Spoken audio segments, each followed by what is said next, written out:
Muchos han comparado el bautismo con el matrimonio.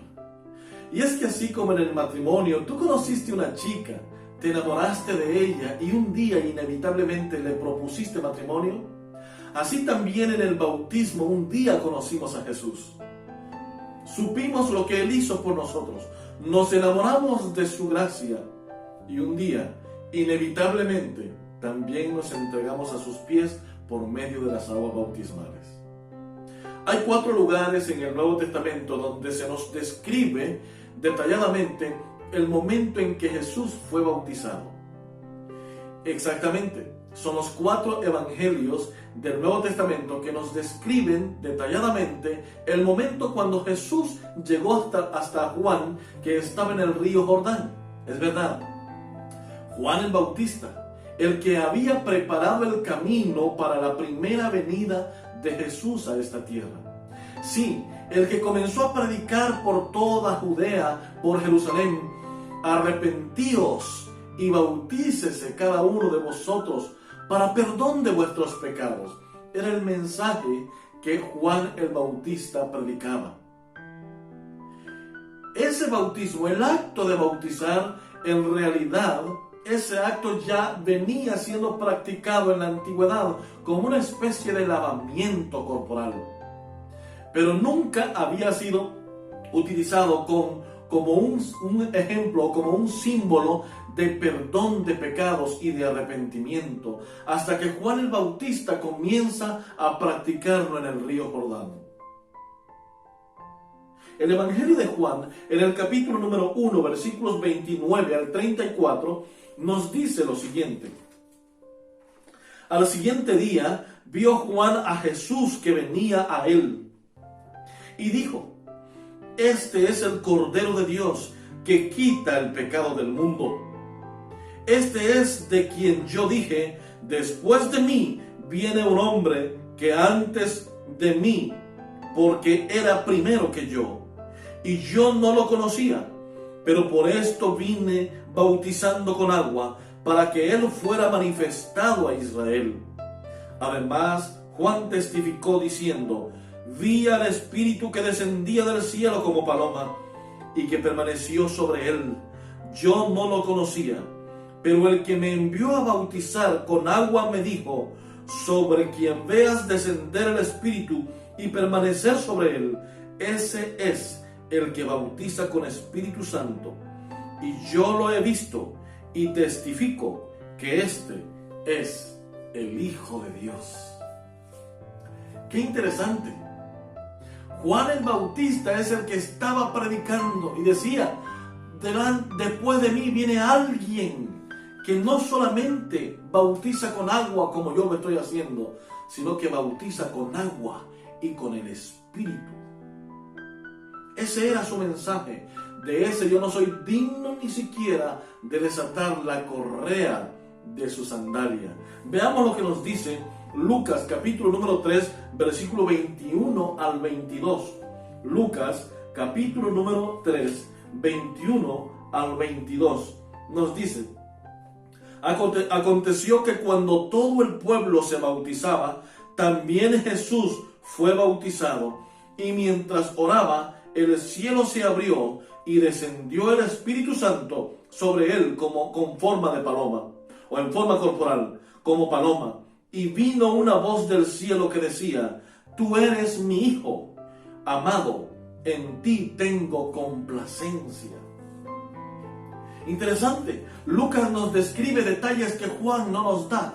Lucas nos dice que mientras Jesús estaba siendo bautizado, también estaba orando. Y mientras oraba, el Espíritu Santo descendió en forma corporal como paloma y se posó sobre él. Juan nos dice algunas cosas que Lucas no nos dice. Juan nos dice que es la confirmación de sobre aquel que se posara el Espíritu Santo sería el Hijo de Dios. Y de nuevo Lucas nos dice algo que Juan no nos dice, que se escuchó una voz que dijo: este es mi Hijo amado, en quien yo tengo complacencia. Vemos la armonía de los evangelios, cómo estos testigos oculares están viendo, observando el bautismo de Jesús. Sin embargo, uno ve detalles que el otro no percibe, pero que cuando unimos estas declaraciones vemos la totalidad de los detalles y del momento especial cuando Jesús está siendo bautizado en el río Jordán por Juan. Marcos también nos da algunos detalles en el capítulo 1, versículos 9 al 11. Veamos lo que nos dice Marcos 1, 9 al 11. Aconteció en aquellos días que Jesús vino a Nazaret, o de Nazaret, de Galilea, y fue bautizado por Juan en el Jordán. Y luego, cuando subía del agua, vio abrirse los cielos y al Espíritu Santo como paloma que descendía sobre él. Y vino una voz de los cielos que decía: Tú eres mi Hijo amado, en ti tengo complacencia. Ahora vemos que Marcos nos da algunos detalles que ni Lucas ni Juan nos dan. Por ejemplo, Marcos nos dice que vino Jesús desde Nazaret hasta donde Juan estaba bautizando. Vino Jesús, tomó la decisión, se levantó, pensó, vio y dijo: voy a ir a donde está Juan porque ha llegado mi momento de llevar a cabo la misión de darme a conocer al mundo de quién soy en realidad. Y en ese momento Jesús se levantó y fue hasta donde estaba Juan, que lo bautizó, y agrega los elementos que tanto Lucas como Juan mencionan, o por lo menos Lucas, donde dice que la voz del cielo se escuchó y dijo: este es mi Hijo amado, en quien tengo complacencia. Sin embargo, Mateo tal vez es el más descriptivo con respecto a ese momento crucial, a ese momento especial del bautismo de Jesús. Veamos lo que nos dice Mateo 3, versículo 13 al 17. Entonces Jesús vino de Galilea hasta el Jordán, donde estaba Juan, para ser bautizado por él. Pero Juan se le oponía, diciendo: yo necesito ser bautizado por ti, y tú vienes a mí. Jesús le respondió: permítelo ahora, porque así conviene que cumplamos toda justicia. Entonces se lo permitió, y Jesús, que fue bautizado, subió enseguida del agua, y en ese momento los cielos fueron abiertos, y vio al Espíritu de Dios que descendía como paloma y se posaba sobre él. Y se oyó una voz en el cielo que decía: este es mi Hijo amado, en quien tengo complacencia. Qué interesante y hermoso lo que Mateo nos describe ahora, que concuerda y se complementa con las declaraciones que nos da Marcos, Lucas y Juan. Nos dice Lucas que Jesús estaba orando y el Espíritu Santo vino después de que fue bautizado. Juan nos dice que era la confirmación que Juan el Bautista estaba esperando para ver sobre quien se posara el Espíritu Santo. Ese sería el elegido, el Hijo de Dios, para llevar a cabo la misión de rescate por el hombre. Sin embargo, Marcos nos dice que vino desde Galilea hasta donde estaba Juan bautizando. Pero Mateo nos dice que Jesús viene desde Galilea hasta el Jordán, e incluye una conversación que los otros tres evangelios no mencionan. Habla con Juan el Bautista y Juan el Bautista le dice: Señor, yo necesito ser bautizado por ti, y tú vienes a mí. Y Jesús le dice algo que nos deja ver entonces que Jesús no necesitaba el bautismo. En realidad Jesús lo estaba haciendo para dejarnos un ejemplo, para poner un precedente, un principio sobre el cual los demás cristianos debían aplicar para permanecer y pertenecer a la nueva comunidad de creyentes.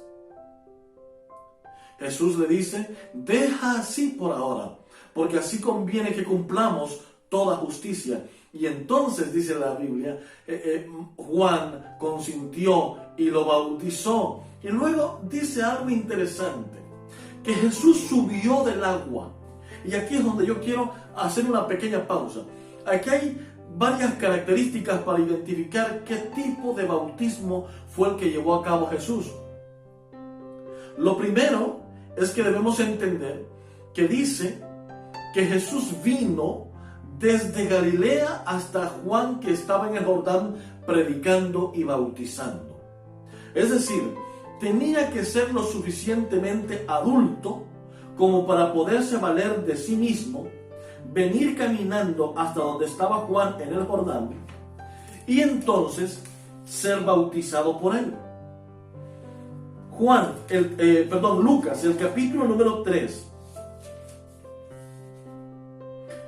y el versículo número 23 nos dice que Jesús, al comenzar su ministerio, era como de 30 años. Es decir, que Jesús, cuando es bautizado, tiene aproximadamente unos 30 años de edad. Por lo tanto, era lo suficientemente adulto para poder tomar la decisión de levantarse desde Galilea y venir hasta donde estaba Juan el Bautista en el río Jordán para poder ser bautizado y darnos un ejemplo de introducción a la nueva comunidad de creyentes en Cristo Jesús. Ahora bien, luego dice que sube del agua.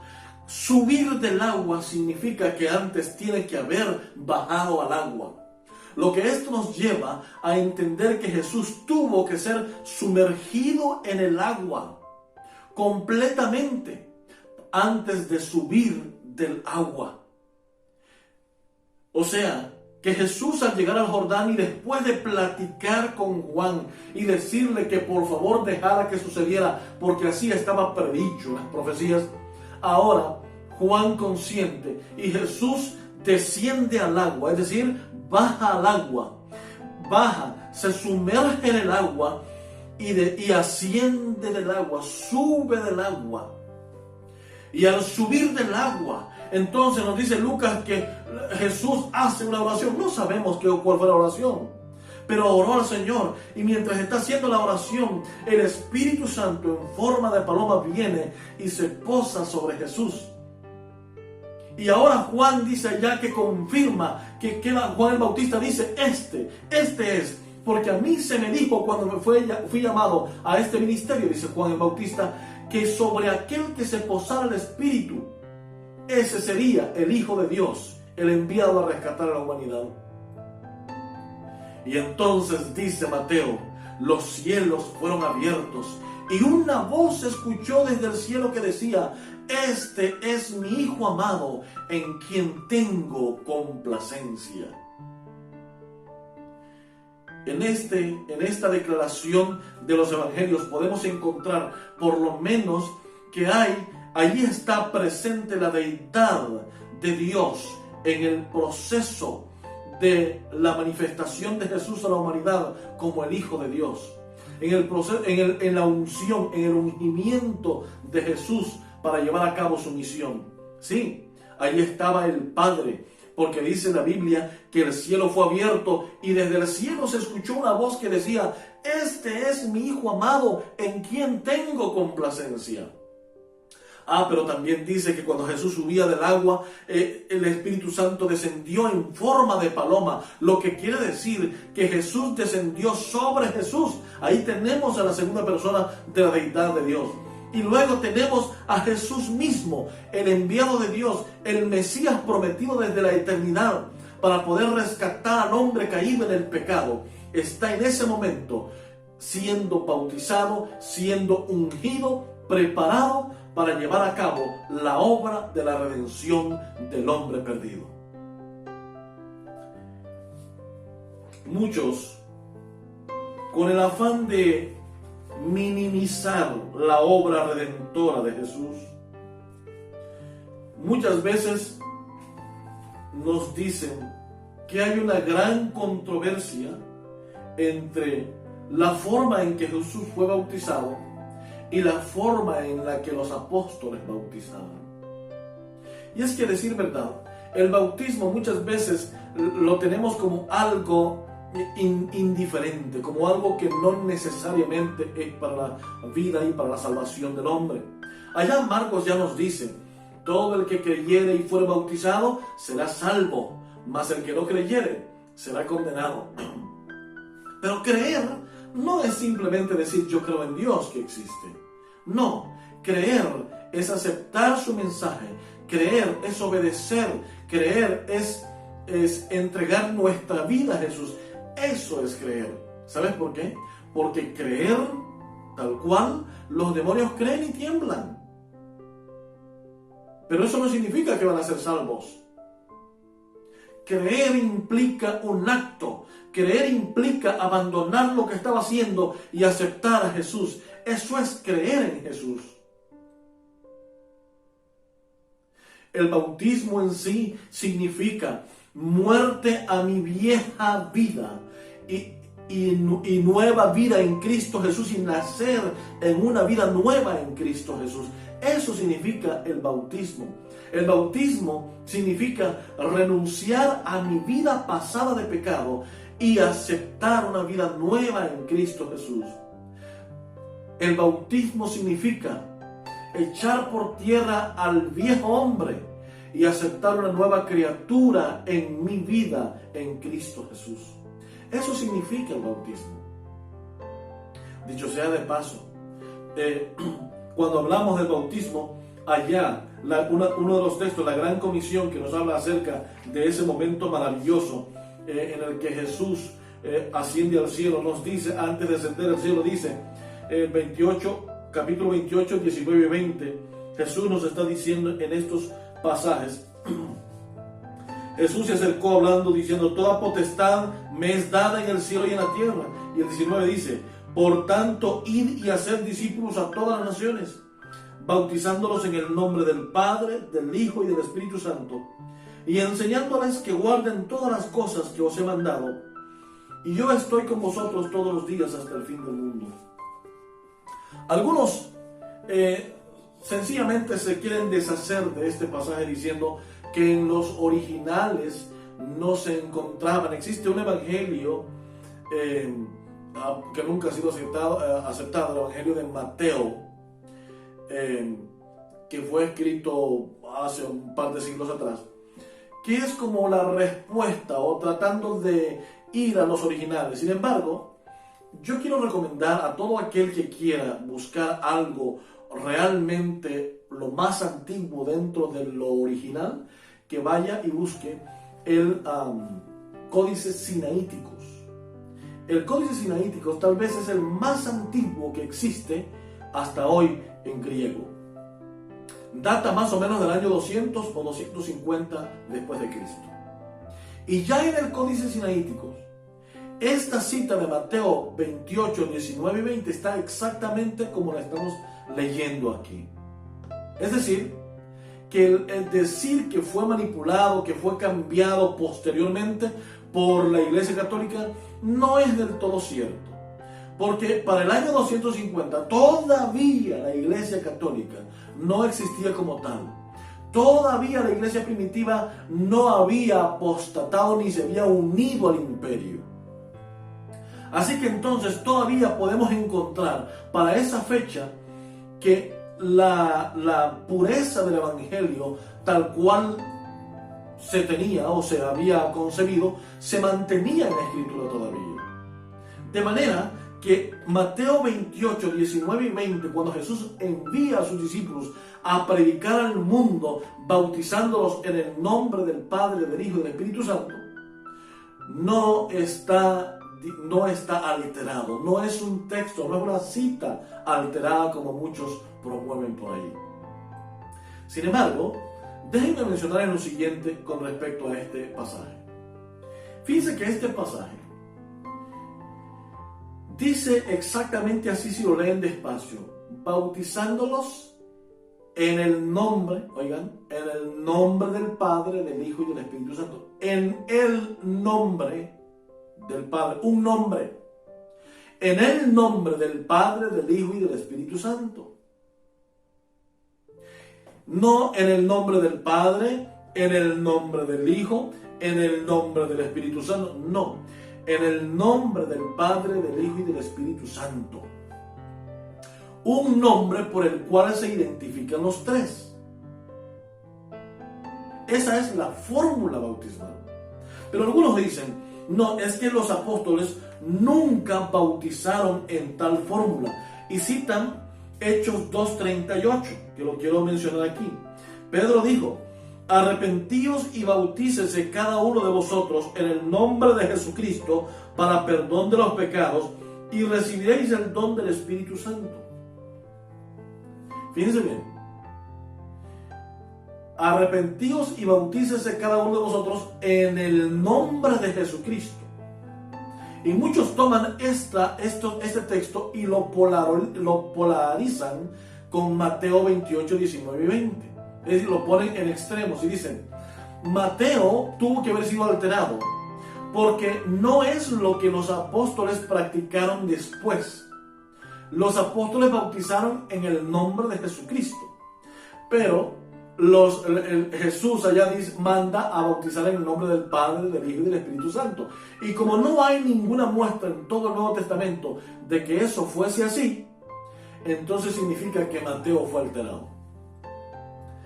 Entonces llegamos a esta situación. El problema va un poco más allá. No tenemos por qué inventarnos una teoría de conspiración para decir que Mateo fue alterado y que Lucas al escribir Hechos no fue alterado. No tenemos que ser tan pesimistas en ese asunto e inventarnos esa salida de emergencia. Lo que tenemos que hacer es ser más estudiosos de la Biblia. ¿Por qué razón digo esto?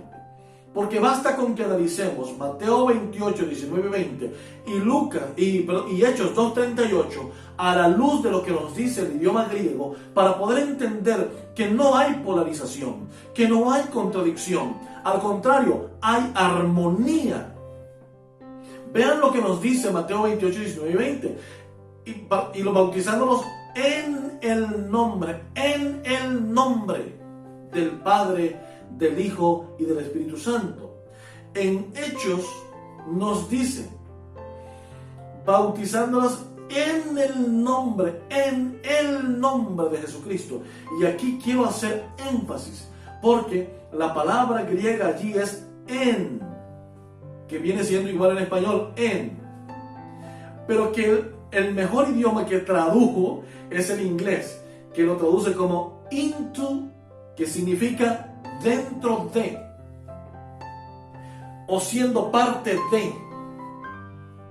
Por lo tanto, lo que está diciendo Jesús en Mateo 28, 19, 20, vayan y bautícennos en el nombre del Padre, del Hijo y del Espíritu Santo. Es decir, para que sean parte de, introduzcanlos en el nombre del Padre, del Hijo y del Espíritu Santo.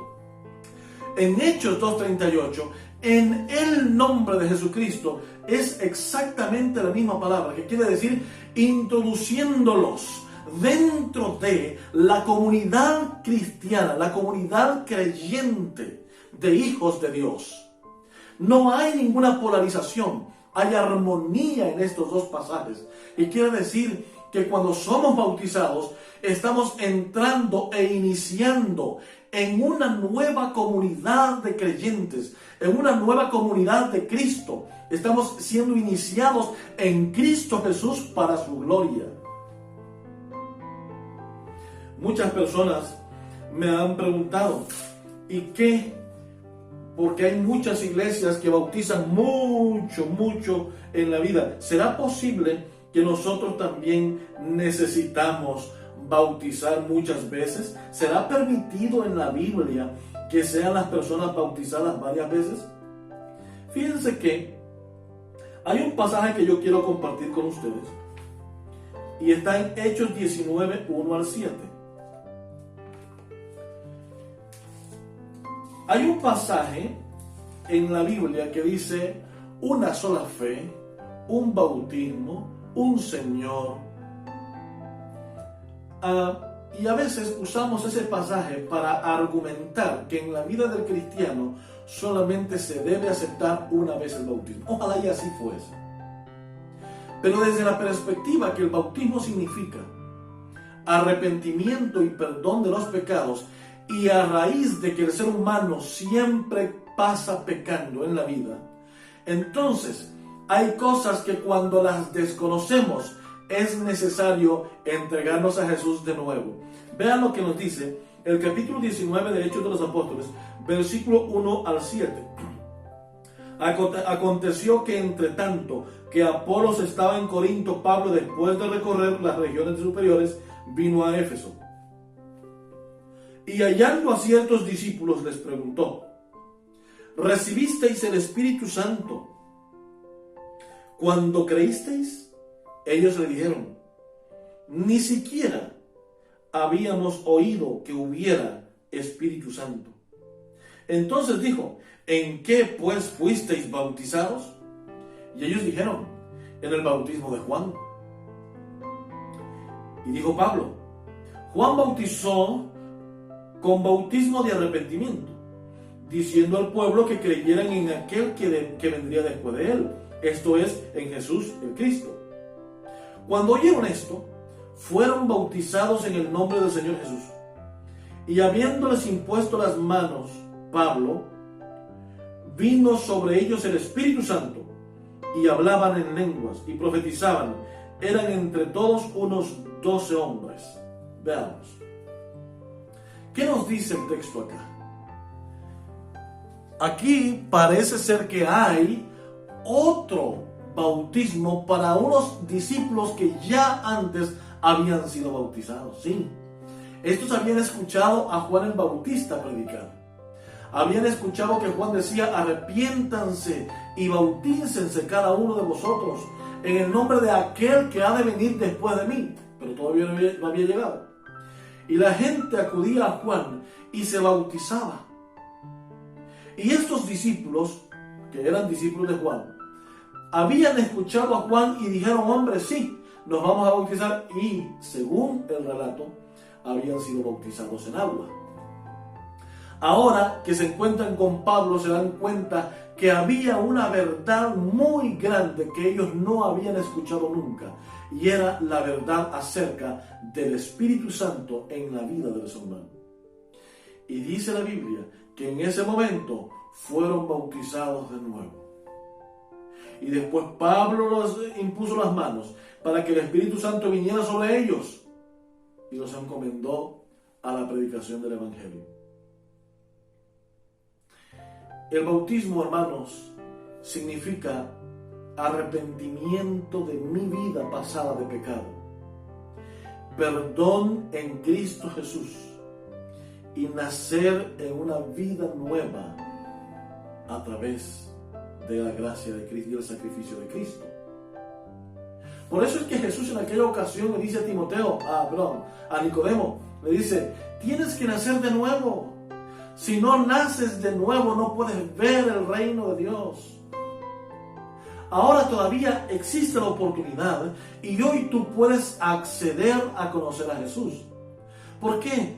Bautizarse no significa: yo quiero bautizarme, sí, qué rica el agua y que ya está muy listo, ya salimos del agua y entonces comenzamos una vida, pero volvemos a la vida antigua. No es eso. Es un compromiso que por la gracia de Dios adquirimos para poder ser fieles al Señor, a sus mandamientos, a sus enseñanzas y a seguir su ejemplo que nos dejó en esta tierra. Jesús no fue bautizado porque necesitase ser bautizado. Jesús fue bautizado para dejarnos un ejemplo que ahora nosotros debemos seguir. ¿Cómo? Entregando a Jesús nuestra vida por medio del bautismo. Hoy Jesús de nuevo, así como aquella noche, se encontró con Nicodemo. Y Nicodemo avergonzado: que no quiero que me vea la gente, quiero hacerte unas preguntas, Señor. Y en aquella noche Jesús le dice a Nicodemo que necesita nacer de nuevo.